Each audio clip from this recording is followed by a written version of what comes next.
This show is part of the RetroZap.com podcast network.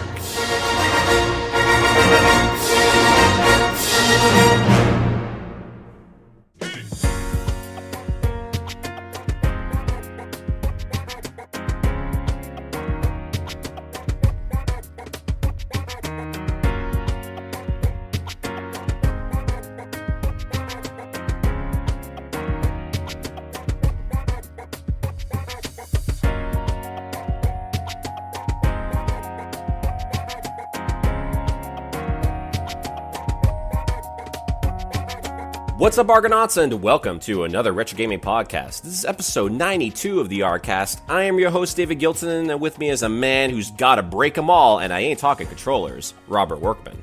Like Chibi Robo, I'm on fire.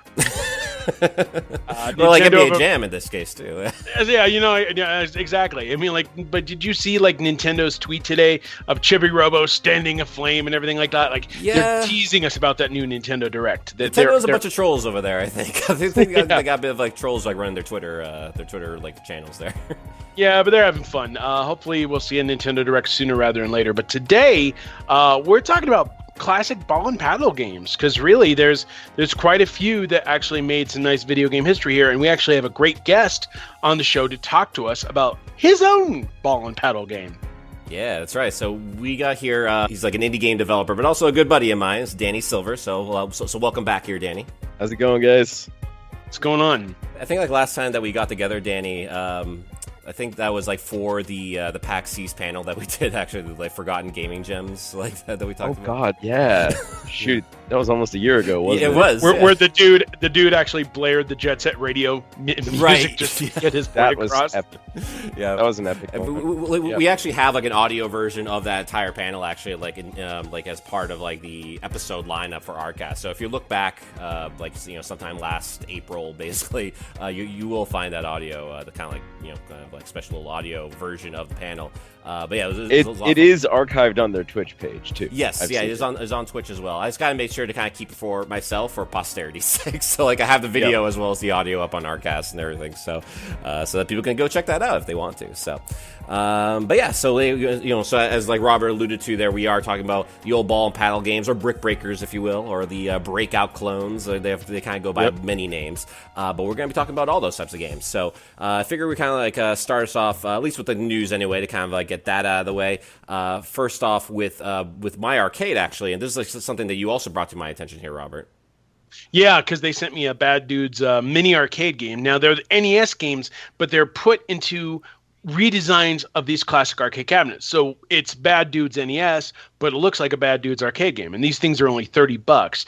And this week they announced that they have reached a deal with Bandai Namco, and they're going to bring out 3 of their NES classics as arcade games as well, mini arcade games, these tabletops.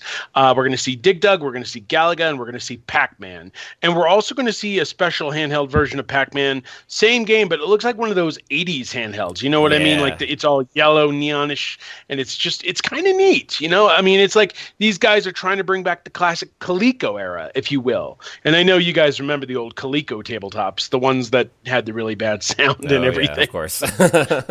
But timeless.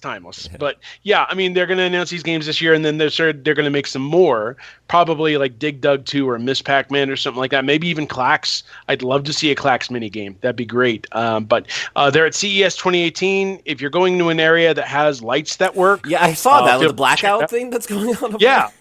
It's the biggest electronic show in the world, and the lights don't work. Right. So it's too much technology.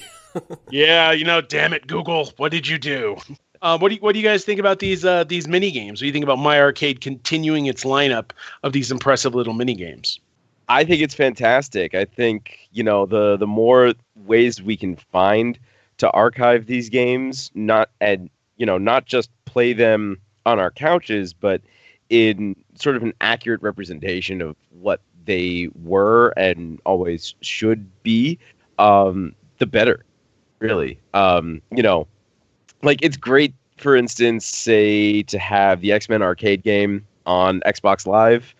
But I'd rather play the 6-player gigantic arcade cabinet of it if I get my hands on Of course. it. Yeah, I was going to say, a miniature version of that would probably be a little bit cramped. Yeah, Don't you think? Exactly. Scoot over, I'm playing. It'd be a cool, like, kind of little, like, kind of collector's item, I would say. But, like, to actually play on it would be like hell, I think. You know? Oh, yeah.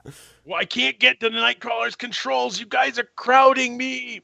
On the other hand, you might be able to handle 2 characters at once. Yeah, Maybe. yeah, that's true. But like to play games like like Galaga or Pac-Man or like Dig Dug in this case too, it could certainly work like just with kind of like that single player experience. But like the one that I definitely have my eye on though, as you mentioned there, Robert, is that Pac-Man kind of handheld, kind of standalone console looks like. That looks really really cool, and that's also for like 30 or 35, right?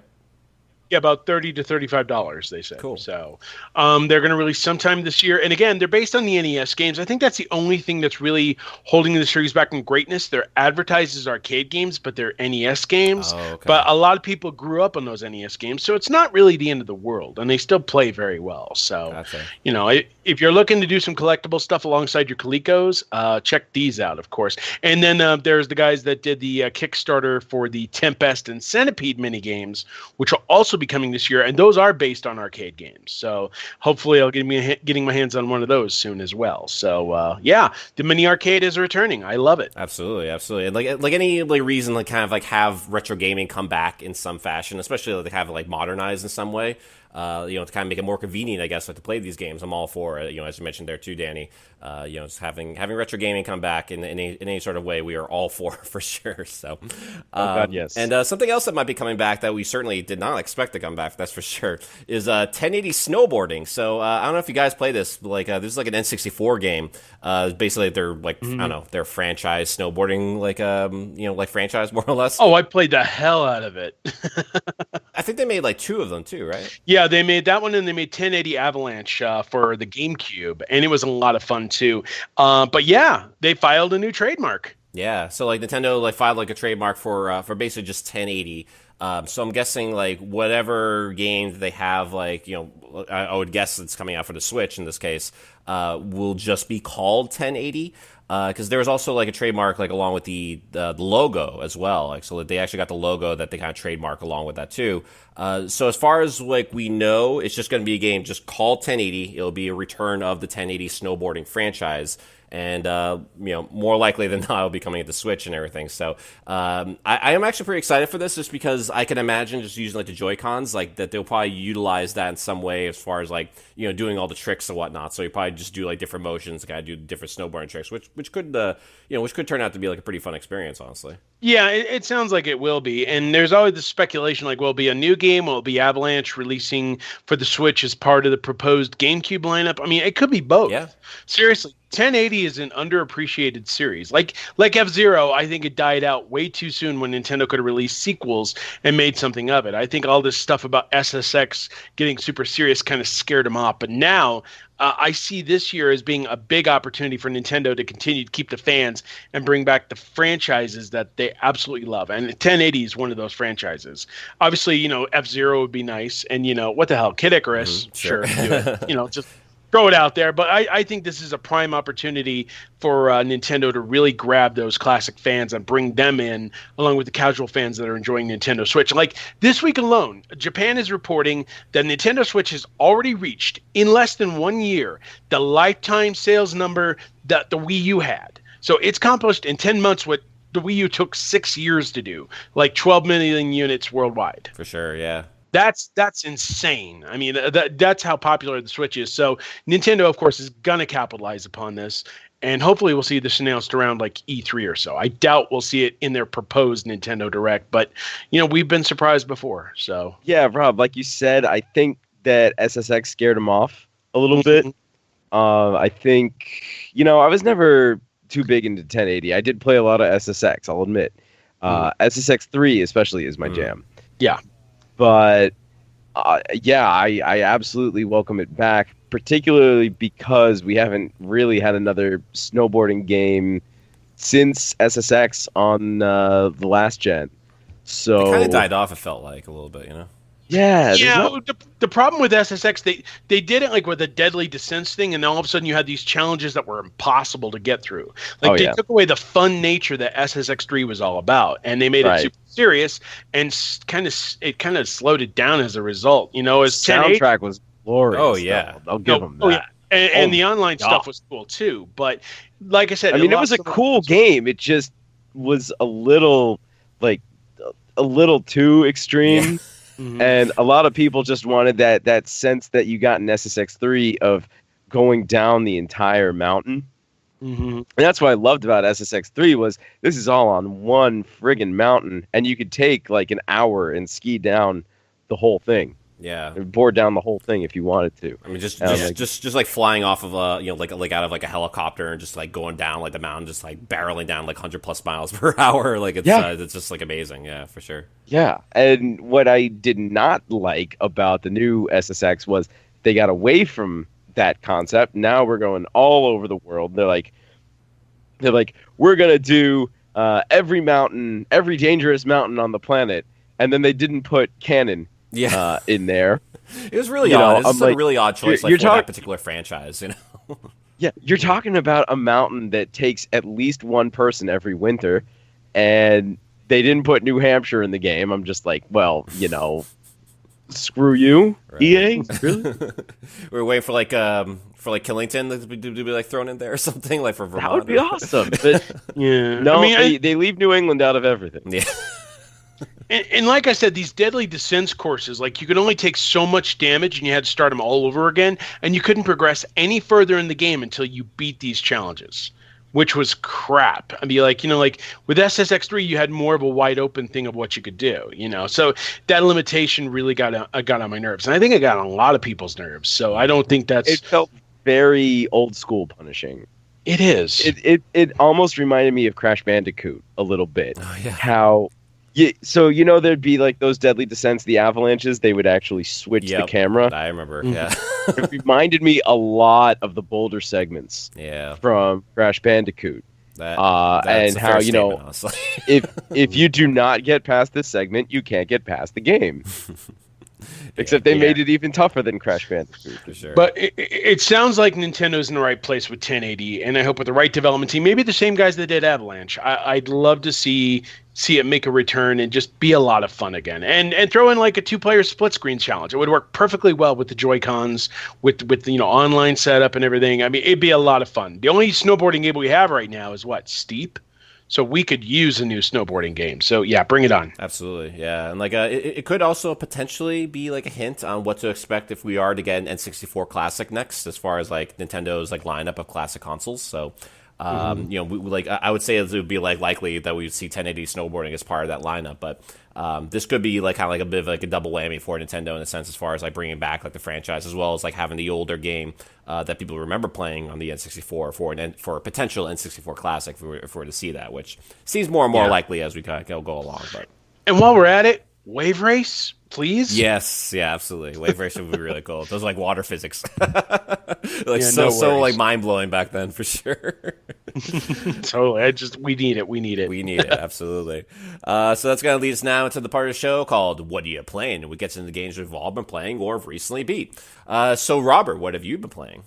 Well, I have been playing actually quite a few Xbox 360 games lately, because I just got the Star Wars model back, which I've been wanting back for a while, because I have a Star Wars PS4 Pro and a Star Wars PS4, so I'm like, I need all the Star Wars systems, so I got that back again. And did you get the like R2D2 like C3PO kind of like things too? Yeah.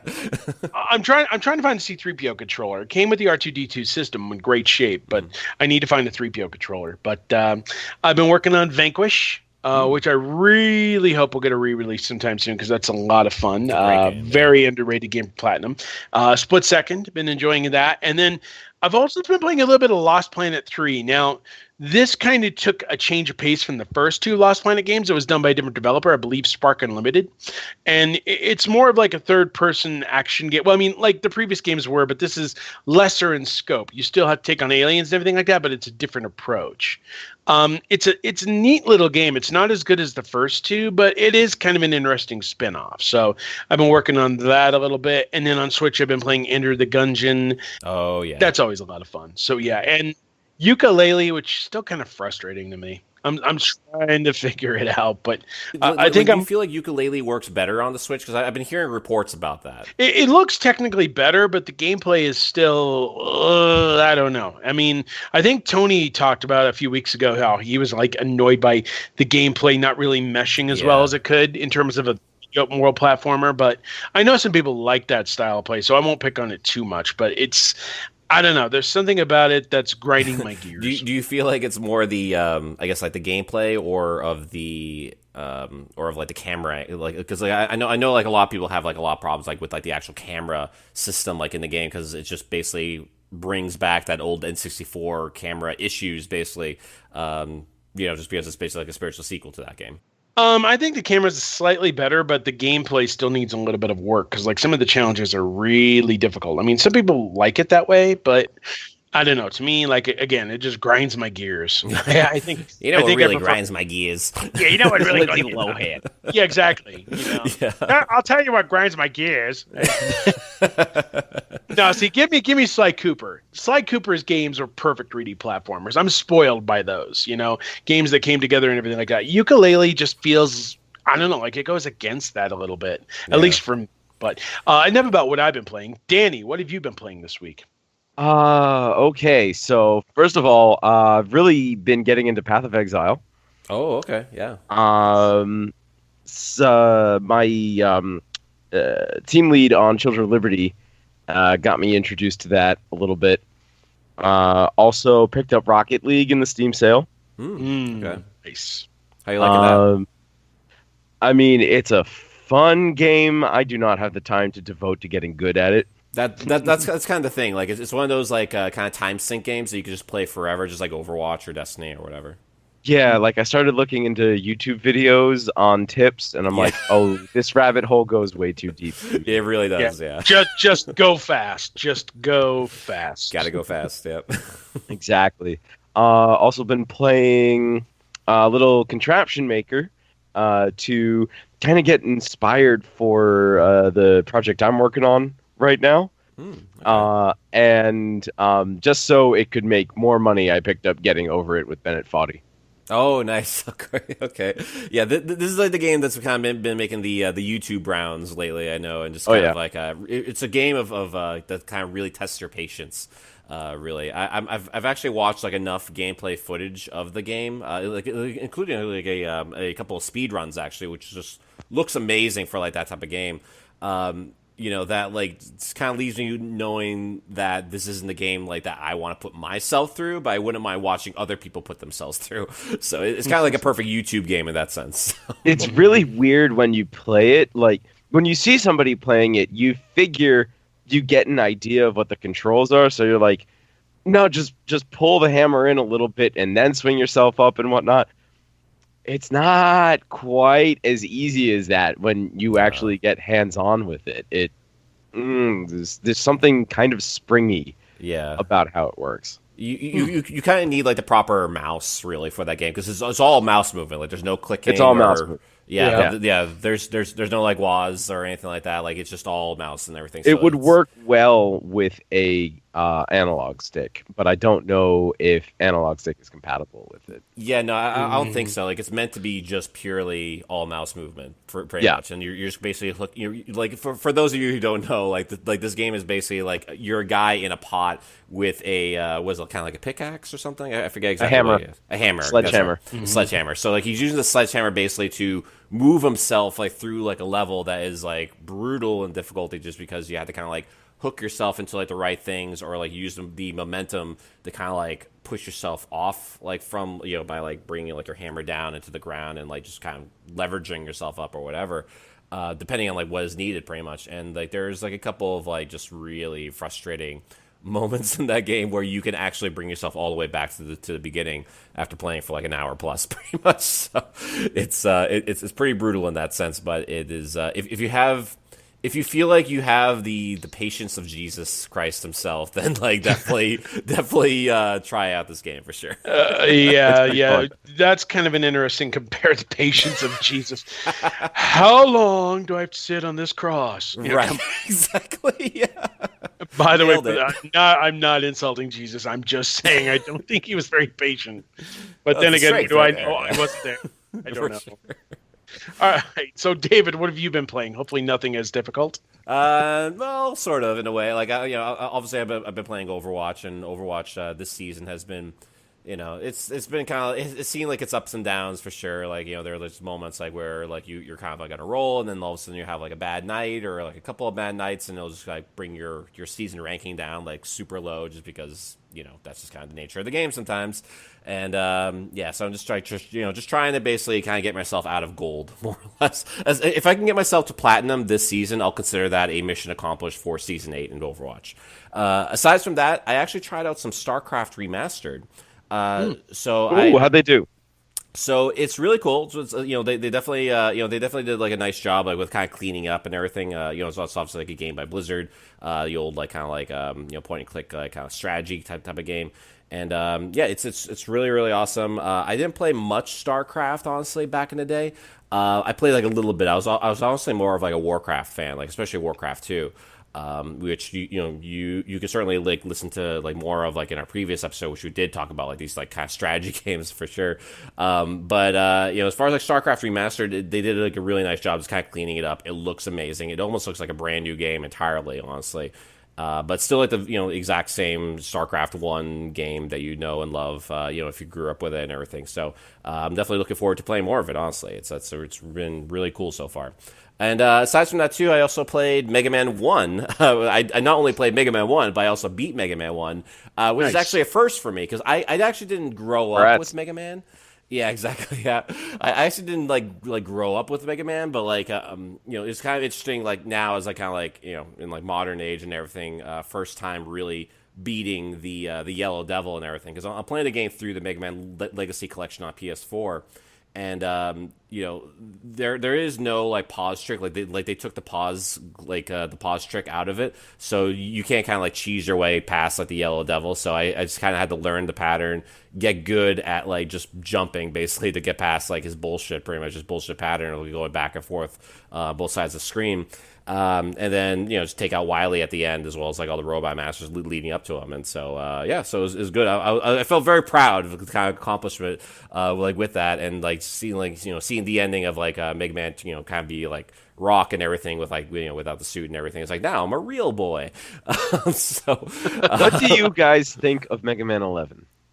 I'm excited. Yeah. I'm excited for it because it's going back to the traditional 2D style play, but with a 3D approach.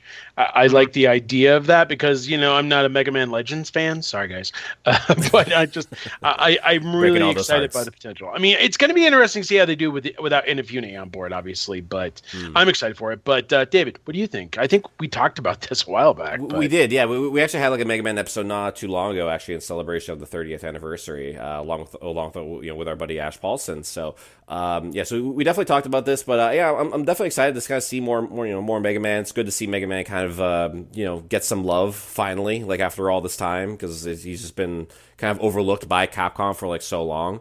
Honestly, Nintendo has kind of given more love to Mega Man in recent memory than Capcom has like themselves. So it is good to see like a new like mainline 2D Mega Man, like just like how and love and everything, but it's brand new and stuff. So and I know like with Mega Man 9 and 10, because I do room with like a buddy of mine like who is a huge Mega Man fan himself. And he is going through Mega Man 9 and 10 because like those are the only two Mega Man games that he has not completed. And it's just kind of interesting kind of seeing him go through that, utilizing, his childhood Mega Man knowledge pretty much into that game. And, with like a brand new game, obviously. So it'll be interesting, like once like Mega Man 11 comes out, it'll be like totally new for everyone across the board and kind of see like what the reaction will be with a brand new retro style Mega Man game. Yeah. Mm-hmm. When it comes to Mega Man 11, I'm going to go with cautiously optimistic. That style of 2.5D platformer very rarely done right. That's what makes me nervous about it. Is just the general programming of it. If they can do that right, it's going to be great. But they really need to hammer in the code. It is as simple as that. They need to spend so much time coding this thing that I'm a little worried they might be under budgeting for what they need to do. See, they did that with Marvel vs. Capcom Infinite, so I think they kind of learned their lesson there. And another thing to consider, hopefully, it is Capcom after all. So. It is, and hopefully they paid attention to what didn't work in Mighty Number 9, because that kind of provided an example of a game that was supposed to live up to this height and didn't. So Yeah, and honestly, like, it was kind of giving me some flashbacks of Mighty Number 9, like the very first time I saw that art style for Mega Man 11, like with that first trailer that they kind of showed off. And right, but like at the very least, I would say the art style they've got in Mega Man 11 is good, especially when it comes to the background art. Yes, as far as the designs and everything, for sure. I'm talking about like the actual like graphical kind of like art style, because it is very like Mighty Number 9 in that sense, like that very prototypical 2.5D kind of style, or whatever. Like very like kind of, I don't know, almost like modern Saturday morning cartoon kind of like. Like what people wanted out of Mighty Number 9 was that original concept screenshot that they put out. People were like, "Ooh, it's like shiny, pure 2D, HD, let's do this. This is going to be awesome." And then you get like terribly modeled generic 3D robot dudes with, just absolutely no heart put into it. You know what I miss? The classic style of Klonoa. Like Klonoa and Klonoa 2 Lunate's Veil, both of those had exquisite art style. They did 3D mixed into 2D gameplay done right. Yes. I mean, I miss that I want Bandai Namco to bring those back in HD, because holy shit, they would look amazing. For sure. So I guess we'll find out, like, with the future of Mega Man and everything. But I can at least say that Mega Man 1 was good. Certainly good as far as like me finally beating it for the first time and everything. Because again, I didn't grow up really with Mega Man. But I'm gonna move on to Mega Man 2, which I know is like for like a lot of people that is like the best Mega Man game of all time. So and I'll just kind of say outright, I have not completed like from start to finish like any Mega Man game. So this is kind of like me kind of like trying to get that hole in my retro gaming, like my retro gaming history basically kind of filled, more or less. So moving on to Mega Man 2 next. So have you ever beaten Mega Man X? I haven't. So again, I haven't beaten like any Mega Man game from from start to finish. Basically, like I played a lot of them, like just like in passing, like going over to friends' houses and stuff, and just kind of messing around with different bosses and whatnot. But I never actually kind of sat down, from the very beginning of a Mega Man game all the way to the end of a Mega Man game until just recently with Mega Man 1 and stuff. So, all right. So here's what you have to do: grab your SNES Classic, which I'm guessing you have one. And I have 2 of them, yeah. Okay, excellent. Plop yourself down in front of your couch. In front of your couch. You can't be on your couch. You have to sit. You can't be behind the TV. You have to be in front of the TV. In front of the TV. Oh, is that how it works? I've been doing it wrong for years. Turn the lights off and just play through Mega Man X. Yeah. Or do what I did. Do what I did and play through it and then realize what a rookie you are, and then watch Awesome Games Done Quick. Oh my watch God. 3 guys speed run it the other day. That was amazing. That was amazing. I loved it. That was my God. They know how to play 45 on an any percent? Yep, that's amazing. That's amazing. There you go, David. Get good. Get good, exactly. Get good, scrub. I'm like, I can't do that. There's no way. I need at least 2-3 heart tanks. There's no way. It's pretty tough, yeah. And speed run. They like do nothing else. They don't have podcasts like we do. So, no. But I do know how good that Mega Man X is, because I have played the game. I just haven't played it from start to finish. But I will definitely get around to that, because I'm sure Capcom will come out with a Mega Man X collection of some sort. They did announce that they're coming out with the Mega Man X Legacy collection sometime this year, which is going to be X1 through 8. Which sadly then also includes 7. I thought they were releasing them separately. I didn't know they were doing a collection. That's actually ideal. No, it's a collection. Yeah, Cool. okay. That's I haven't heard anything like official as far as like how they're going to release them, but they are going to re-release the X games in some fashion. So I'm just hoping that will be in a Legacy Collection type of package for sure. I am happy to see them anyway, because I mean, even with 7, it's still a great series, and a lot of fun, especially X3. That's hardcore. Oh yeah, Like, I still haven't beaten X3. I'm wondering. I mean, so since there's so much in the later X games that's broken, I wonder if they're going to be like, we're going in and we're fixing it up.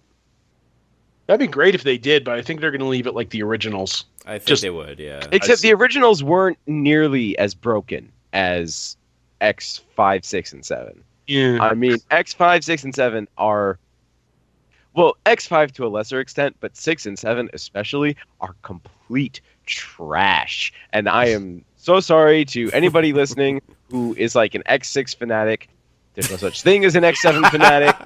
Yeah. Claim to be. I'm an X4 fanatic. I'm good. Ditto. Holy crap. Ditto. Yeah. My game. Love that game. I will buy that game on any platform it comes out on. For sure. For sure.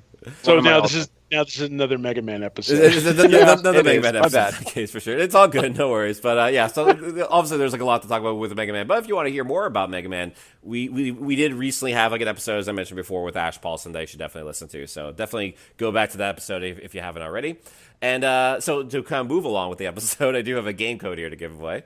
This is for Super Rude Bear Resurrection. So we've actually done like a few giveaways of this game actually before, but this is a PS4 code now.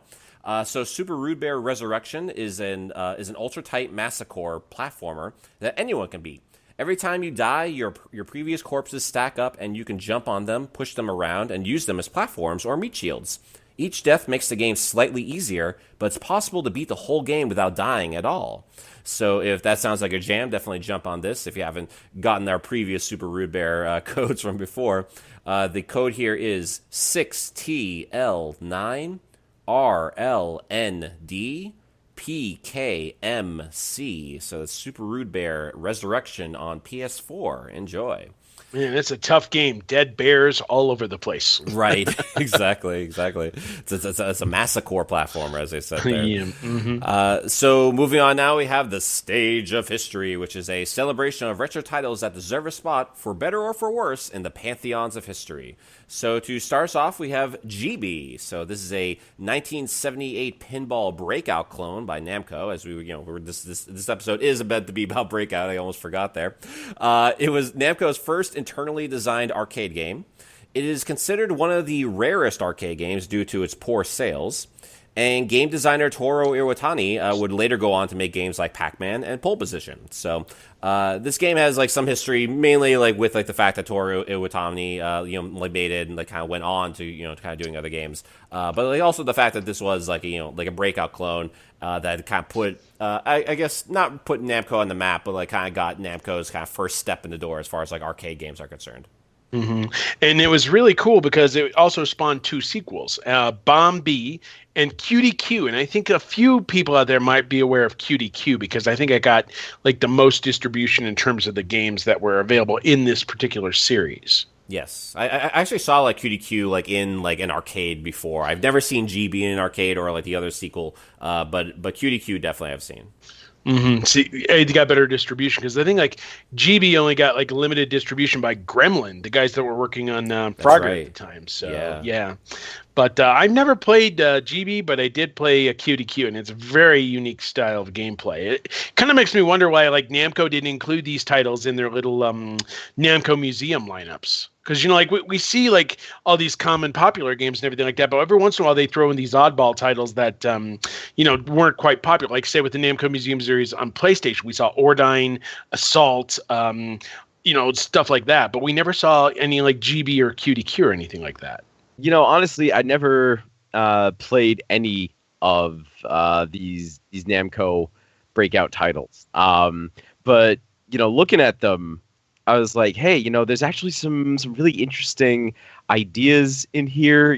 Doing a little bit of research on them, to see that they were inspired more by pinball than by traditional Breakout titles, like from the Magnavox and whatnot. Yeah, it was kind of like combining like the two a little bit there. Yeah. Yeah, and so you've got like the lower sort of I guess ringer areas. You got like the four things in the middle that'll be either like numbers or smiley faces or something, and then to actually have the bricks lined up in multiple directions around it. Like, they were thinking outside the box a little bit with this one.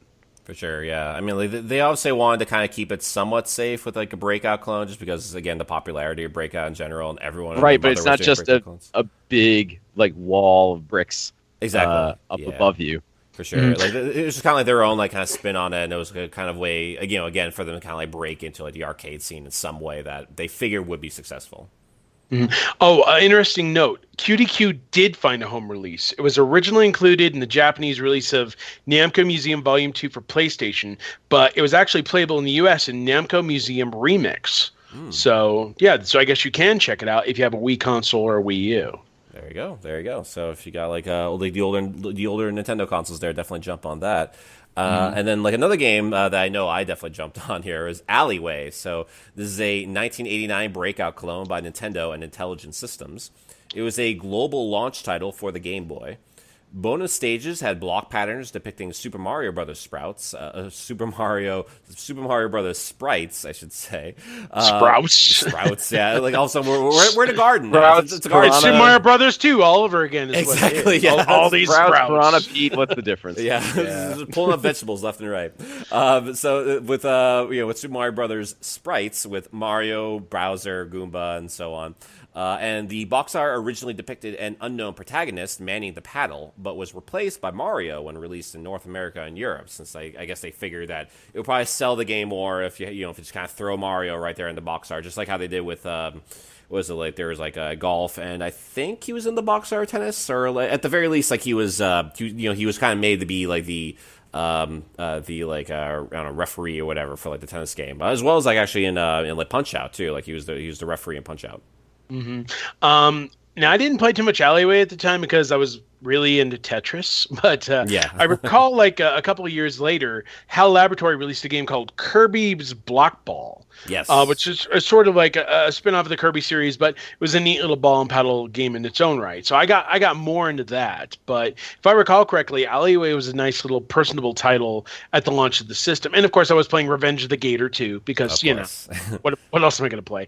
But I understand Alleyway was a lot of fun. I mean, maybe one day I'll go back to it once we get this new Game Boy system from Hyperkin, the Ultra.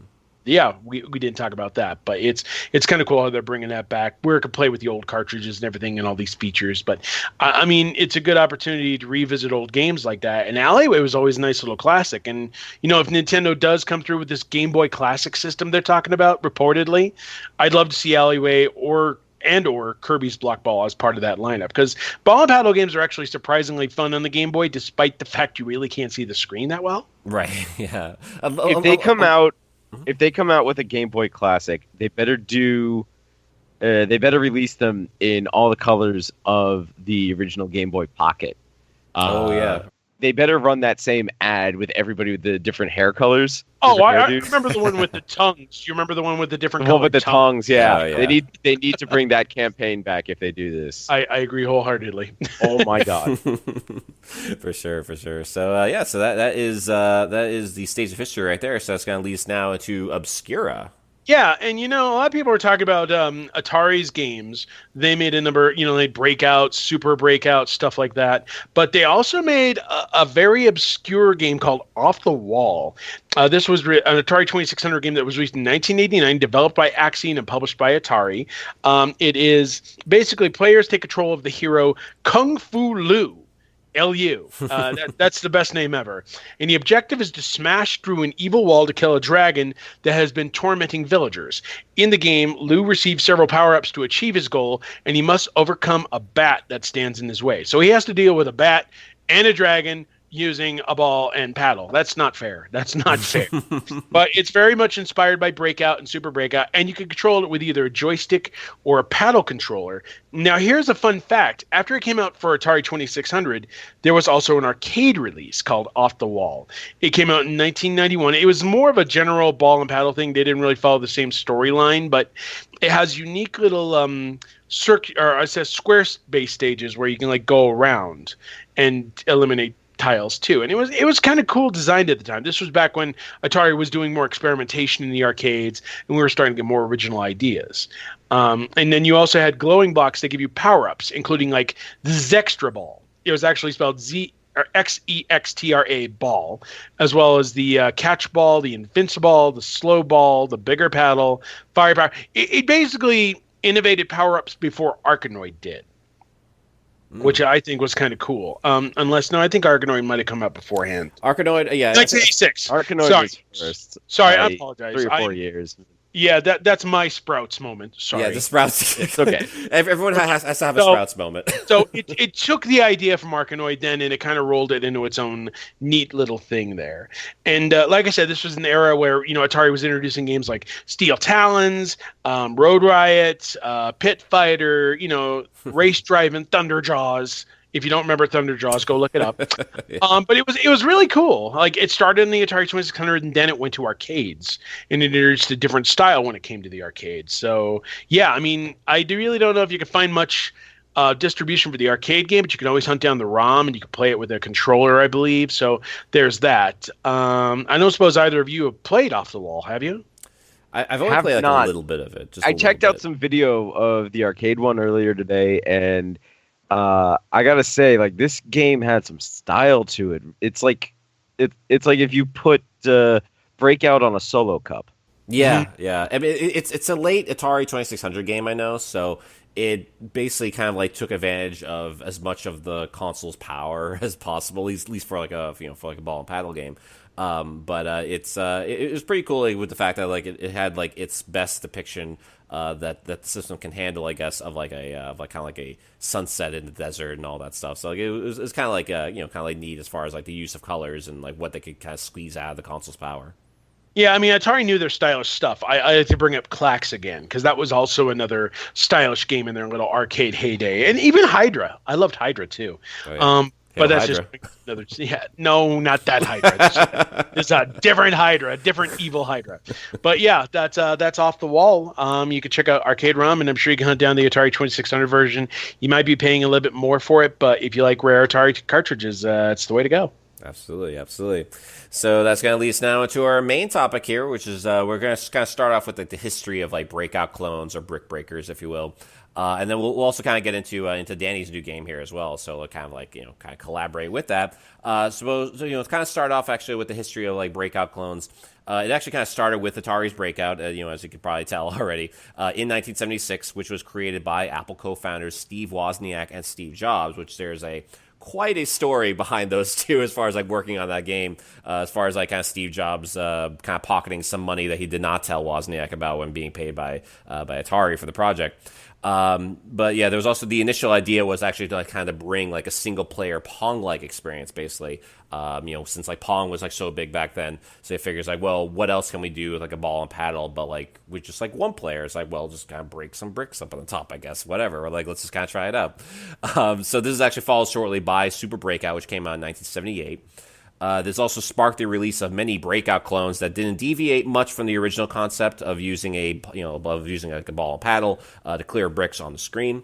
The release of Tato's Arkanoid in 1986 revitalized the concept with the addition of power-ups, different types of bricks, and a more unique variety of levels.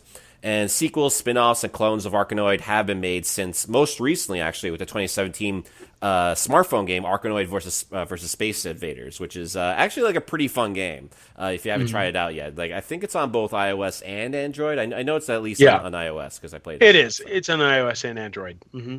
Yeah. So, I guess kind of throw it on the table there. Starting with you here, Danny. What has been your experience in general with like the brick breaker genre?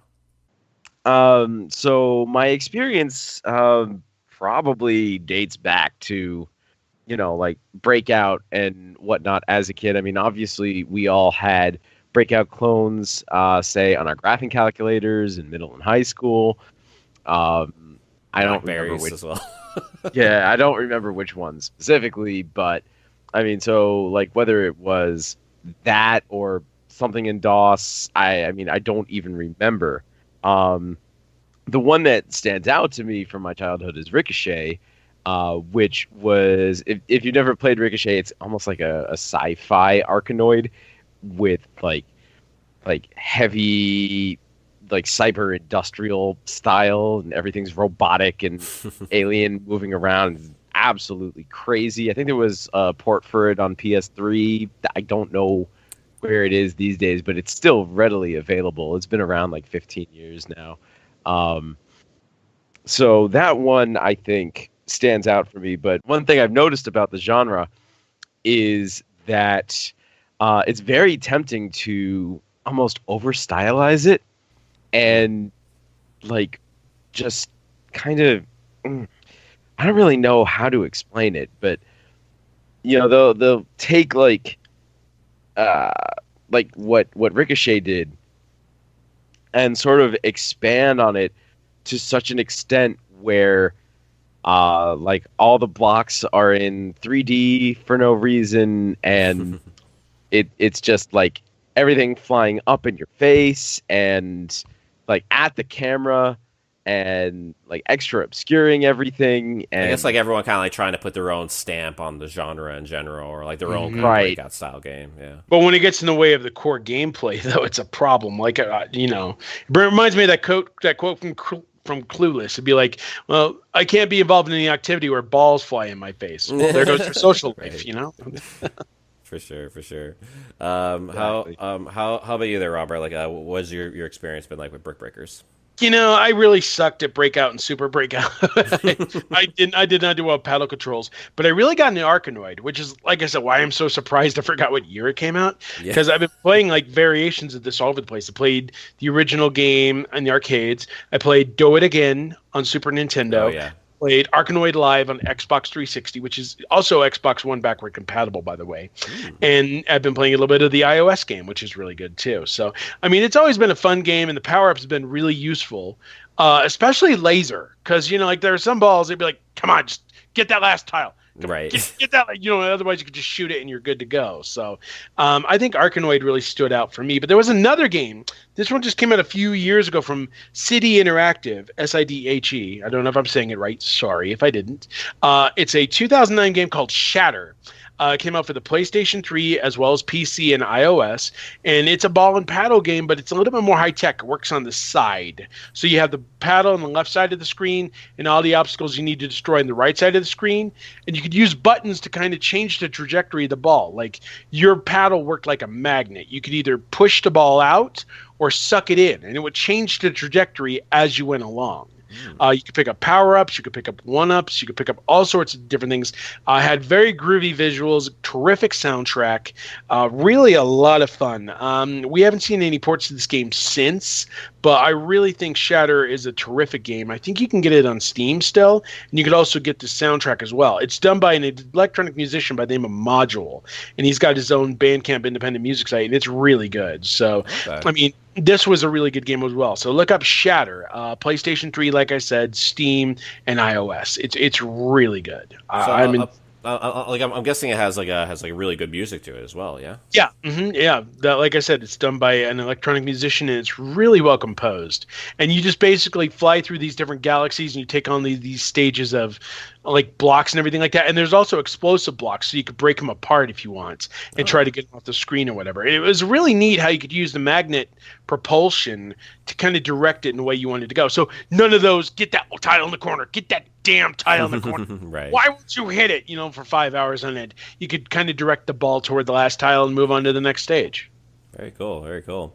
I know for me, like honestly, like a lot of my my breakout experience, like aside from just kind of like random clones here and there, a lot of it has been with with Alleyway. I didn't own a like an original Game Boy myself. I think that the only Game Boy console I actually ever owned was a Game Boy Color. Now that I think about it, but the OG Game Boy I'll play like over at my neighbor's house, and he had Alleyway. So like aside from playing games like Tetris or like the abysmal Amazing Spider-Man game they have on there, there was also Alleyway. So like definitely play like a lot of Alleyway there, and just kind of like get like my breakout fix like from that. It was a lot of fun too, and like especially kind of seeing Seeing like those bonus stages, like with with like the Mario sprites, not the sprouts, but the sprites, like on there. So yeah, like it was a lot of fun and really cool. And I've always had kind of like a soft spot for those types of games because I appreciate any game that has intrinsic simplicity in it, like where anyone can kind of like pick up and instantly understand how to play it.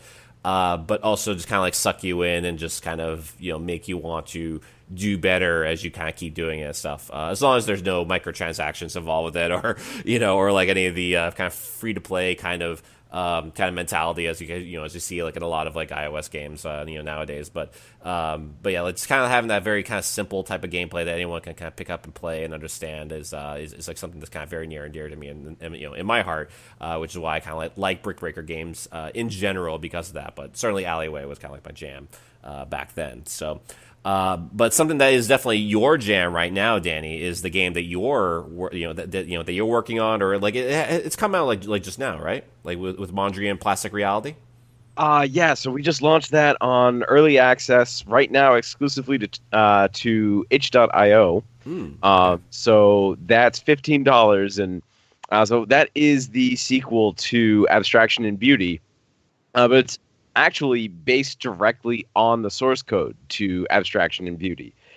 So basically all the content that was in there is in Plastic Reality, plus so much more that it's like if you like the first one, you're going to love this one.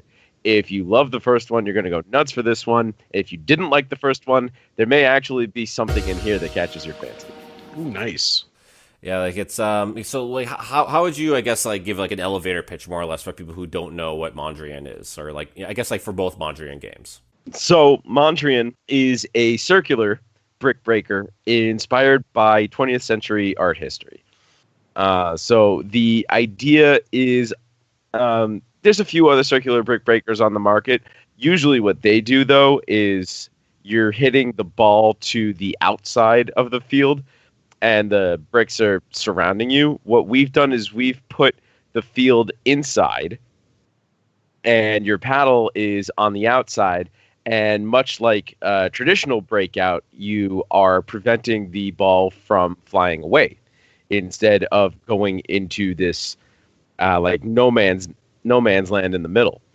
And what that has done is sort of created a more familiar gameplay experience, despite you moving clockwise and counterclockwise instead of just left and right. Gotcha, yeah, and like so, like with like the the latest release now of Plastic Reality, if I remember correctly from like the presser that you gave me, like there are some like roguelite kind of like gameplay elements in there too, right? Yeah, so dynamic generation has always been a big part of this game, whether it's what color every brick is, or whether or not it has a power-up, or what shape the wall is, or how it's rotating, what paddle you get, what ball you get. I would say probably 90% of the elements in a level are dynamically generated. However, the level layouts themselves are not only manually created, but now you get to make them yourself in the brand new Mondrian Maker level editor. That's right, yeah. So like, can you? This is actually like very interesting to me because I'm always like intrigued by like any game that allows you to kind of just create stuff, pretty much, or just kind of like really kind of go to town with it. So how robust is this like Mondrian Maker exactly? This is so robust, it's stupid. It's so stupid. I was so in the original game, I had to program levels in manually. So what I would do is I would actually design the levels in Photoshop, write down their XY coordinates in a spreadsheet, then transfer those over to code for generating the blocks at runtime. And my mental limit on doing that was like 10 or 12 levels.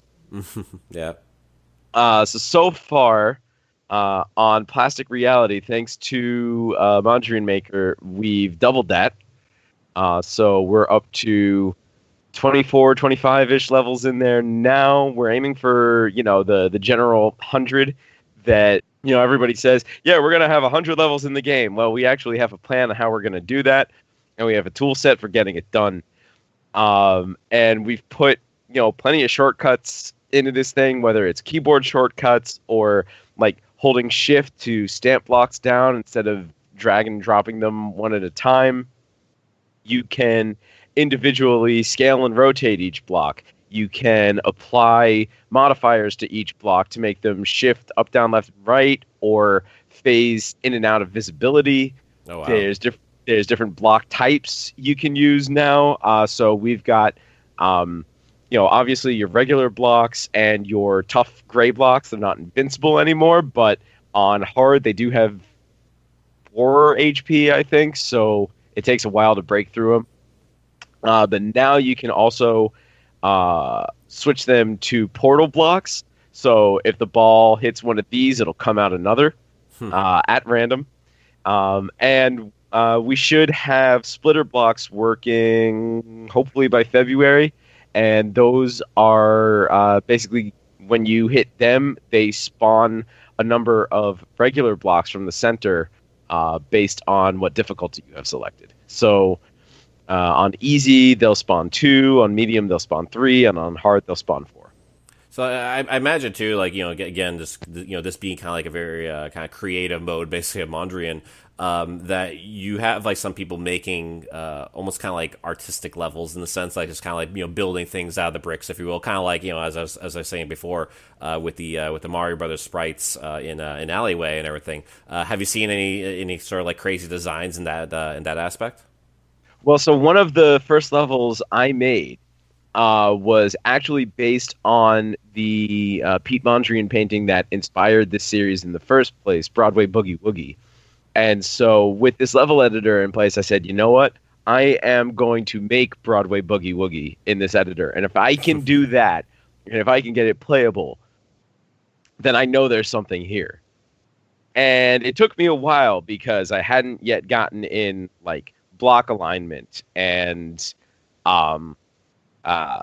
stamping blocks and all these other shortcuts that I figured out through making this level. But I did it. And, it's actually included in there. So I actually have to develop the level in 4 pieces because the painting is so big. But, you're going to end up with... So what we have now is what I've called Boogie Woogie Northeast.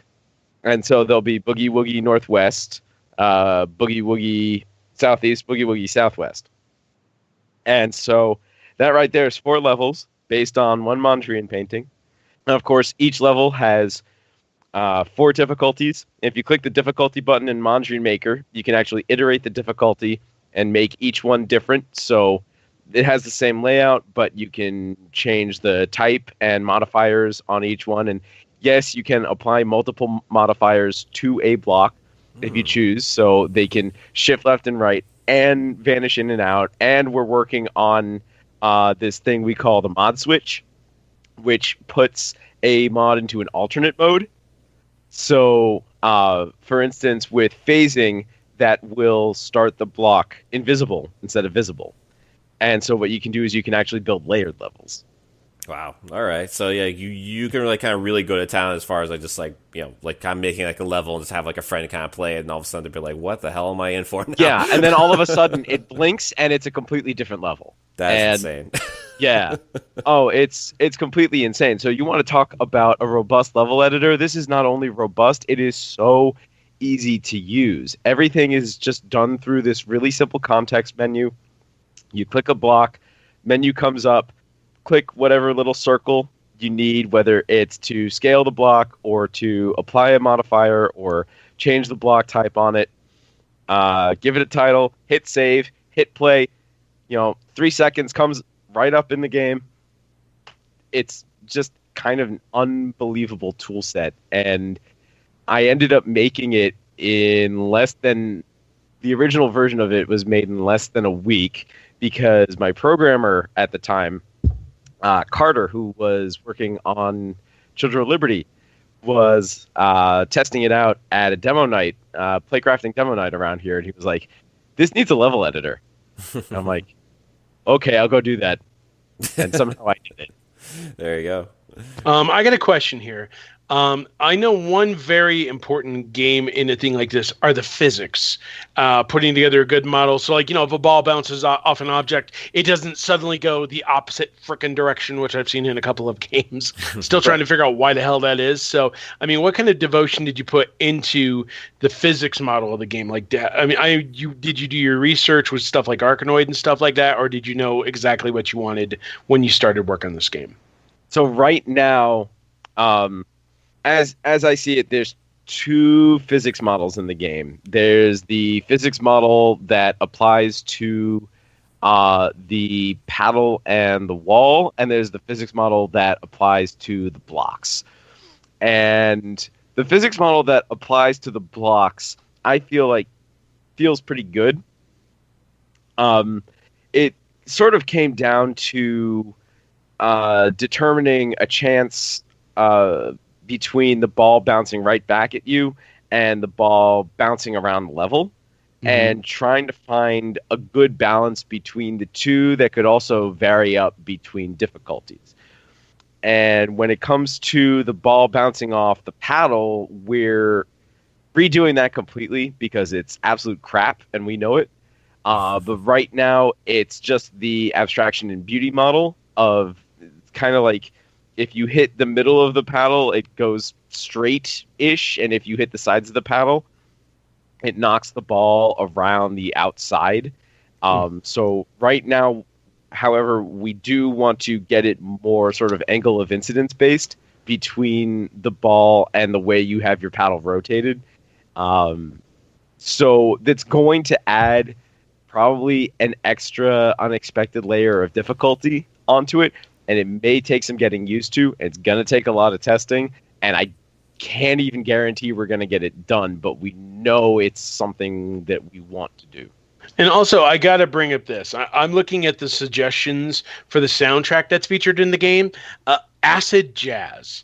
Yeah. Now, I really don't know how many games use acid jazz anymore, so I had to ask. When it comes to putting the soundtrack together, I see that Hannah Hoyt and David John Blodgett worked on the. I said that right. Worked on the soundtrack. So, how did you come up with the idea of, like, you know what? Let's throw some acid jazz in there. So at the time, I was testing the game, and it didn't have any music in it yet. This is back in the original version. And I just had like some random chill hop-ish playlist going on. And I was like, this kind of fits. And so I'm like, okay, let's take this to the inevitable spot. What sounds good? What if this works, then this should be the style of it. It's not exactly acid jazz. It is more hip hop. But I ended up putting some Jamiroquai on with it. Yeah. And I'm like, okay, I'm grooving out to this. This is crazy. This just works. And so over time, we were, playing with like the hip hop sound of the game. And so we determined like, okay, we need piano, scratches. And then that kind of just inevitably led to a little bit more techno here and there, some more kind of jazzy styles, sort of abstract, not really saxophone, but sort of kind of. I don't really know what they used in it. Like trippy weirdness, I guess you could say. And one of the things we're looking into doing for the new one is, since we've got these playable characters that are all based on real 20th century artists, is to sort of bring their cultures into the soundtrack a little bit too. So, for instance, Andy Warhol, his art gallery was called The Factory. And so we want to bring in like a bunch of industrial noises like clangs and steam pipes and all sorts of like weird, uncomfortable industrial noises for his soundtrack. And then Hale Woodruff was from Atlanta, so we want to bring in some more like southern bluesy kind of stuff. And then Lois Mailou Jones was actually from here, Boston. And so we want to bring some of that like Boston jazz sound to hers. And obviously Mondrian soundtrack, he's pretty much set. And then that just leaves Sophie and Dada music. I don't know if we're gonna do that. That's probably too weird. But we'll see. Is there really like a too weird that they can get like now? Like you've already gone like this far with it. So yeah, I mean maybe you're on a show that's too weird. So it's all good. That's true. But I mean, there's just so much room for experimentation within this kind of jazzy hip hop bubble that we've got going on. So we want to keep the kind of grooviness of everything, but sort of focus in on what makes each of these characters tick. Gotcha. Yeah. I mean, like, at the very least, like it does give you like a direction, I guess, with how to take like the music depending on like which characters are on screen or which level you're in or whatnot. So exactly. Yeah. Yeah. So it gives you that like direction, which is cool. So it looks it looks great. And like honestly, like I remember playing like a bit of Mondrian. I think it was. Was that during like Boston Festival of Indie Games, or at least some kind of like event that like revolved around Boston Festival of Indie Games? Like might have been Made in Mass. Yeah. I think, yeah, that's what it was the Maiden Mass like event. And I remember playing, I got to play Mondrian, like, and also kind of talk with you and stuff like while over there. And it was really cool. I really loved the idea, and I was kind of curious to kind of see, I guess, like what else you're going to kind of do with it to kind of help flesh it out and everything. So it's really cool to kind of see, to see Plastic Reality kind of come out and like really kind of, I guess, like add some character to it in a literal sense, I guess. Actually have the characters in there, which is really neat. Yeah, I mean, one of the things we were thinking about was how do we make this more community based and more, I guess you could say Twitch friendly. I hate to use that term, but we just needed some way to get people not only excited to play it, but to share it. And throwing in some, not just content development tools, but some, funny cartoony style to the whole thing to, like you said, give it more character. Yeah. Literally more characters. It just kind of felt like the right way to go. Yeah. It just bring the, despite the whole idea of moving away from nature that Mondrian was going for, ironically, we had to step back toward the natural just a little bit to sort of connect with the audience a little more. Right. Yeah. And again, like it's just, I guess, like just kind of adding in that kind of like the characters, but it kind of injects like that kind of personality to it as well. And it certainly lends itself as well to the whole idea that like, yeah, this is kind of based on that 20th century like kind of art movement basically. And so like if you add in like, I guess your own versions of these like these famous like people and everything, like as you mentioned there with like Andy Warhol and like other people there. It just kind of lends itself more to being a more, I guess, kind of personal experience, I guess, like for people who, either have an appreciation for that stuff or not, and they just, they just kind of like see these characters and they're like, oh, that's a cool looking character, I'll kind of play as that, and it kind of adds to like the hook of the game, I guess, in that sense. So exactly, and if you never heard of them, that's okay. We're gonna teach you about them. We're working on a brand new campaign mode that is going to be. For the first time, actually stringing levels together linearly in Mondrian instead of dynamically loading whichever level the game feels like. And in between each level, there's going to be dialogue bits where you'll actually get to learn about each of these artists' lives and, some of the events that shape their early work and even their later work. Yeah. For sure. So some some really cool stuff that you're working on there with Mondrian Plastic Reality, which is out now. But if you want to find more information on it, you can go to lantanagames.com, which we will also have linked in the show notes below. So definitely check out Mondrian as well as like your other work too. Especially with the previous Mondrian game that they came out with, but also with the game which I'm not 100% sure. Are you still working on Children of Liberty? Yes. Okay. My God, we are still working on Children of Liberty. we put out a blog post a little under a month ago about the state of the game from my side, that being the creative side. So talking about not just all the like art and voiceover and music and everything else that's gone in, but also our recent partnership with Northeastern University, which is also coming into play with Mondrian. Huge news on that, hopefully by PAX. Can't say anything about it right now, but some interesting things are happening, not just for us, but that might actually affect the entire industry. Wow. All right. Well, some big news on the horizon, hopefully. Yeah, and acid jazz music rhythm. And acid jazz and chill hop and all that good stuff. If it's dance, acid jazz, David's all over it. Yeah. Exactly. Oh, God, yes. I'm more against some like Jet Set Radio kind of vibes a little bit, too, because I know Jet Set Radio had some acid jazz in there as well in the soundtrack. Oh, big time. I mean, so you can actually check out the original game's soundtrack on YouTube for free. Nice. That's up on our YouTube channel.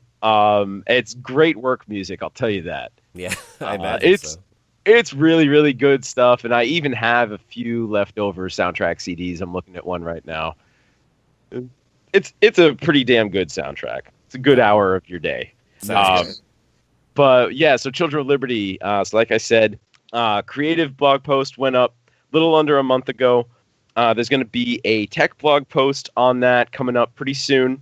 That's going to go over more of the level building and programming and everything else that's gone into the technological side of the game.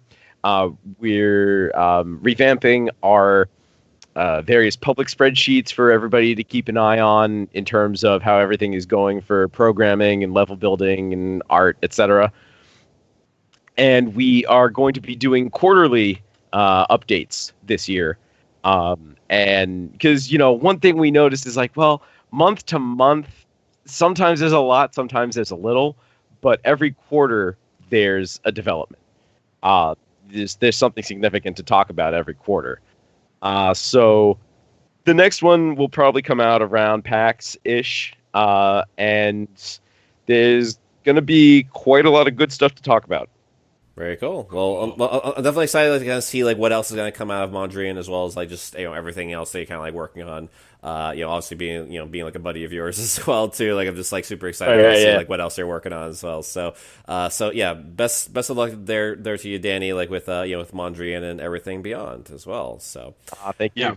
Absolutely. So again, lantanagames.com is where you want to go to for all of Danny's stuff with Mondrian, Children of Liberty, and more. So that's going to lead us now into a game code that you're going to give away here, Robert. Yep, I got another game code for Ultimate Fishing Simulator.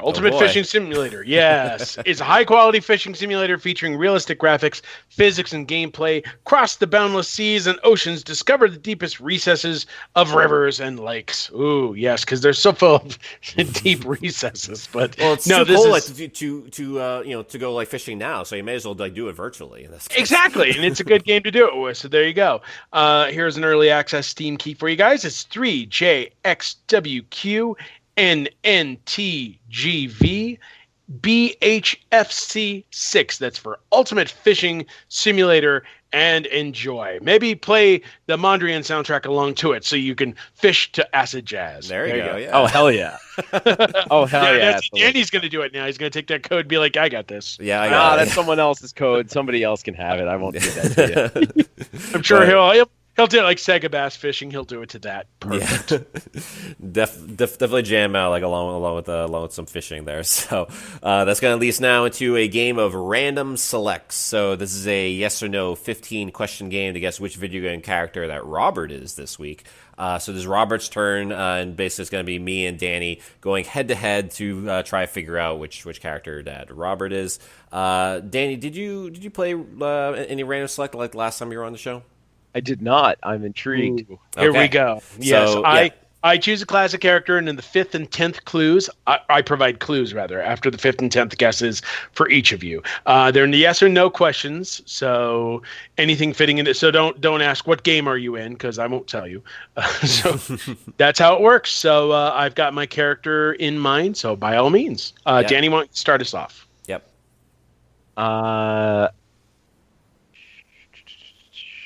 Are you a person?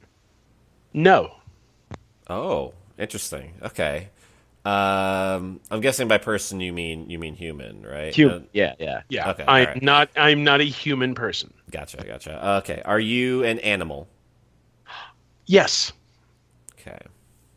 Are you bipedal? What? Do you Like, have two legs? Do you have two legs? Yeah. I do, and when you say animal, it's more like animals. Oh, okay. So you're multiple characters? But each one has two legs. Interesting. Oh, okay. I'm okay. Oh. I think I might see where this is going, but I'm not I sure. might. Yeah. I think yeah, but go ahead. Okay. Do you have a beef against a dark-haired lady? Yes. Danny? Oh, that completely throws my theory out of whack. Okay, I know who this is, so. Oh, okay. If you know who it is, then go for it. Go ahead, David. All right. Are you the Battletoads? No. Oh, really? Okay. Interesting. Yeah, but I like the way you think. All right. Beef against a dark-haired lady. And animals. Keep in mind that. Animal. Do you come in multiple colors? No. Okay. Are you furry on the outside? Yeah. Okay. Yes, one of the animals is. Oh, one of. Mm-hmm. Could be Bucky O'Hare or something. Why would you bring him up as furry? I think he has. Okay. Well, he's a bunny, but I think that's like a pig friend or something. I forget. Go ahead, Danny.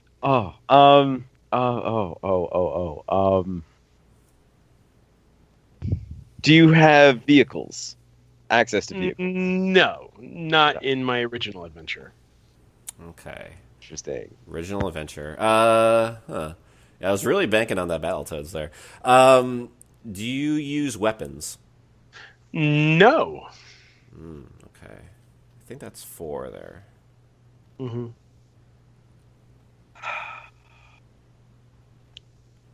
God.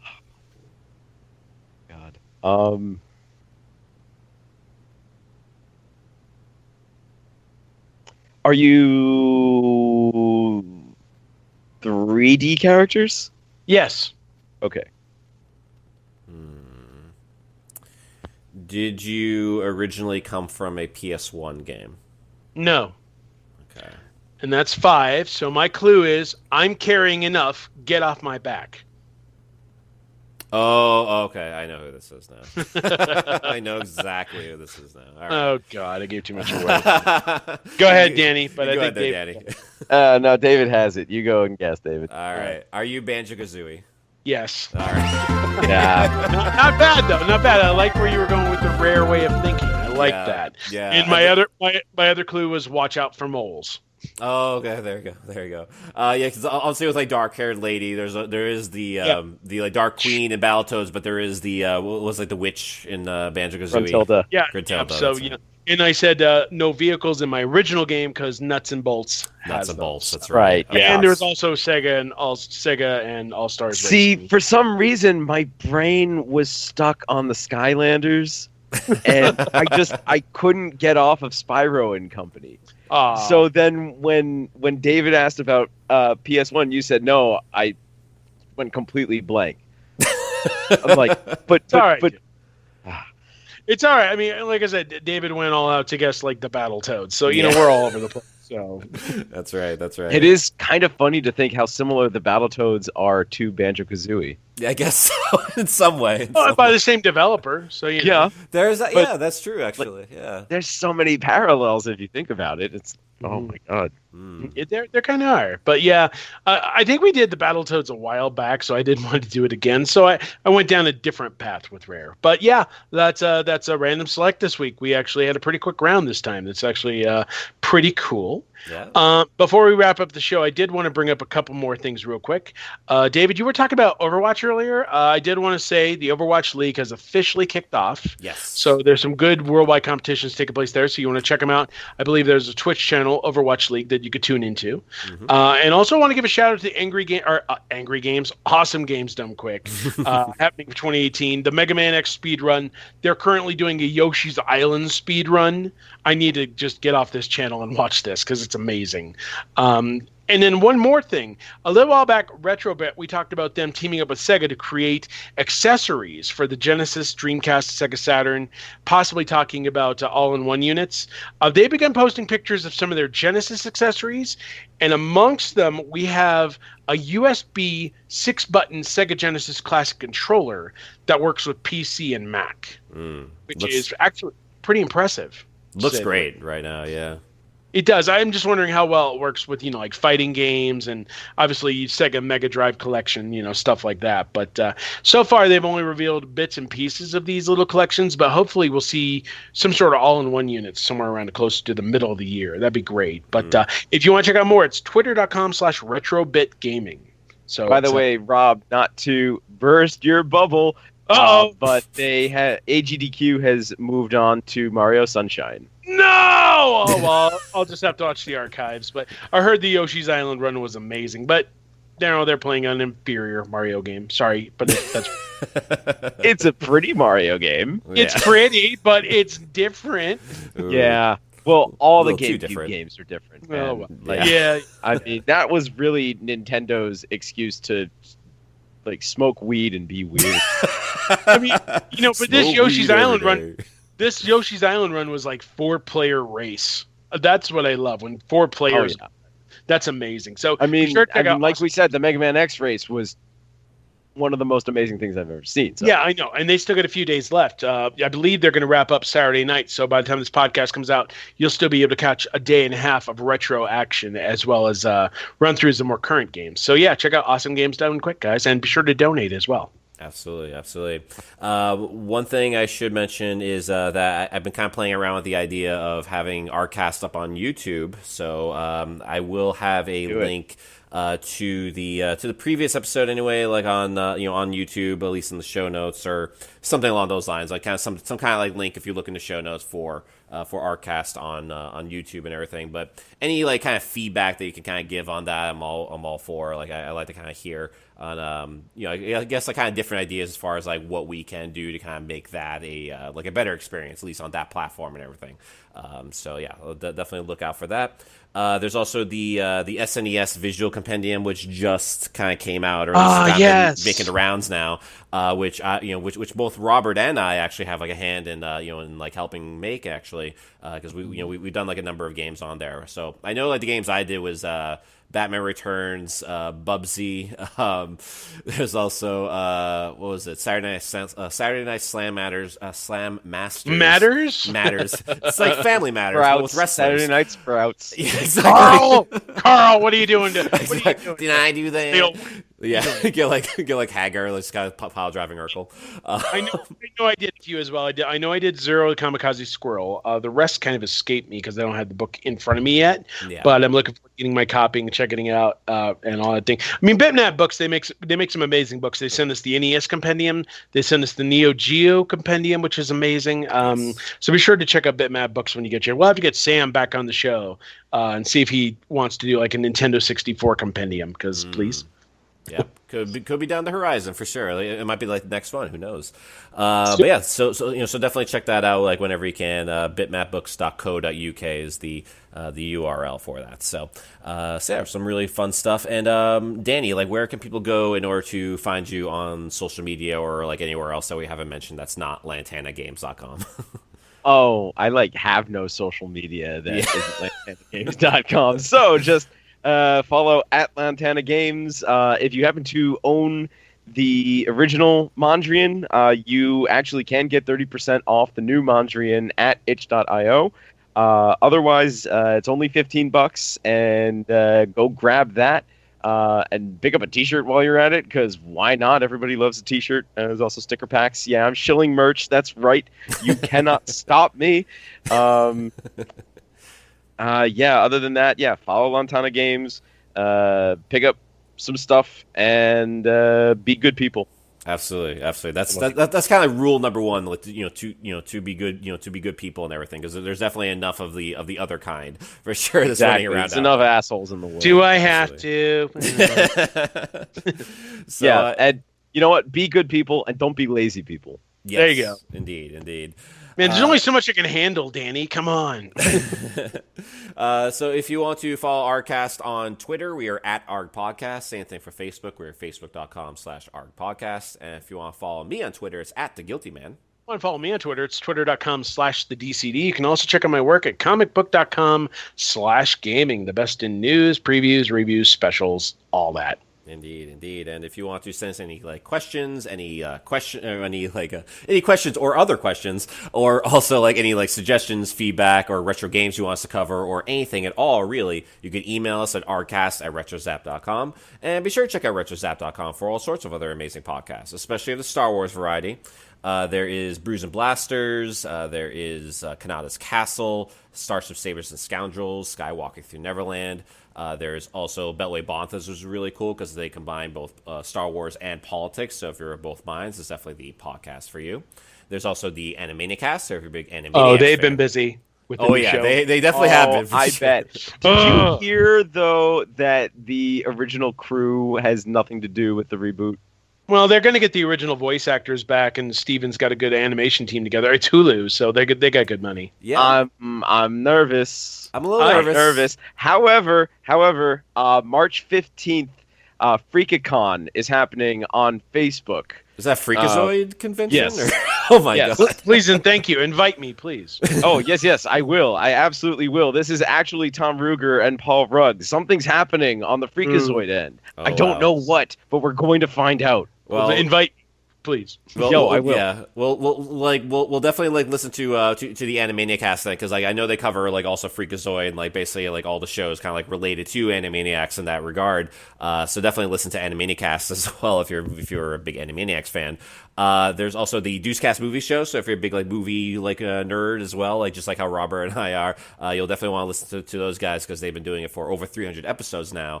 So they definitely know their stuff over there. And there's also the Techno Retro Dads. So if you love old school stuff, and of course you do because you listen to the ARGcast, you'll love the Techno Retro Dads because they cover stuff in the 70s, 80s, and 90s, not only just video games, but also toys, commercials, things like that. And yeah, there's also us with ARGcast, so be sure to find us on iTunes, subscribe, give us 5 stars, and tell your neighbors. We're also on Stitcher and also Google Play Music, so there's absolutely no reason to not listen to the ARGcast. And yeah, again, that's ARGcast episode 92 in the books. Until next time, keep it retro. And coming soon, the Acid Jazz Cast. I might need to procure some of that music from you there, Danny, for the episode, because I think I need to kind of jam out to some of that. Oh, dude, yeah, totally. I'll send some tracks along. For sure. There you go. Sure. Perfect. Well, we'll have that. We'll actually put some at the end of the episode if we get it in a timely manner, just for all you sprouts out there. Indeed. My only recommendation is avoid the credits theme. I, for some reason, got content ID'd for that one on YouTube, okay. and I don't fucking know why. What did you do? Did you fall I asleep? didn't do jack shit. You did something. I know you, Danny. Yeah. Dude, it's a false claim. These fucking music companies are out of their goddamn minds. Yeah. Those damn vicious. sprouts. Those damn sprouts, man. Don't trust no sprouts, people. That's right. We'll see you guys next week with an all-new episode. Indeed. Catch you later.